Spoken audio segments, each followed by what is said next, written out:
Parshat Vayigash is the climax of the three parshiot that deal with the tension between Yosef and his brothers. We began in Parshat Vayeshev by seeing how much the brothers hated Yosef to the point that they were willing to consider killing him and actually sold him into slavery in Egypt. Parshat Miketz, Yosef ascends to the viceroy of Egypt and the brothers are forced to bow before him, seeking food to stay alive. After Binyamin is caught with the goblet, we now read in Parshat Vayigash how Yehuda petitions Yosef to allow Binyamin to return to the aging father Yaakov in Eretz Canaan. Yosef can no longer control himself and he's forced to admit his true identity. And this obviously is a climactic moment. The brothers are totally blown away. They couldn't answer him. They were totally bewildered. All of their assumptions were wrong. But this parsha is much more of a turning point in the sense that Yosef not only reveals his identity, but changes the whole narrative.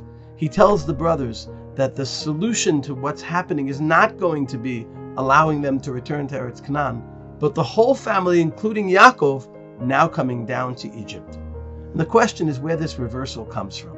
If we look carefully at the psukim, the beginning of Perek Memhei, Yosef asks his brothers to draw close. He tells them not to be sad, not to be angry about what happened.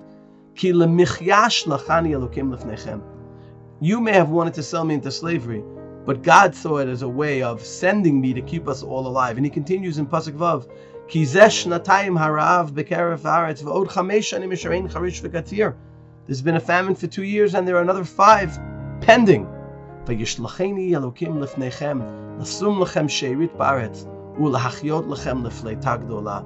Continues Yosef, God sent me not only to keep you alive, but here in Egypt to help us turn into the great people Avram, our grandfather, was told, our great-grandfather, that we would become. You're not the ones who sent me here. It's God.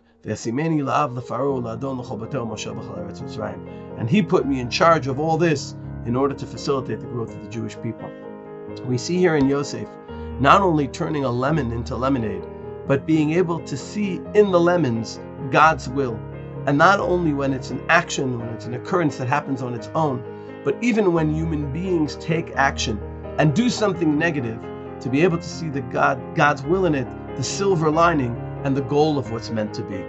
Let's think about this as we live our lives and seek the hand of God and the direction that God wants us to go in all kinds of circumstances.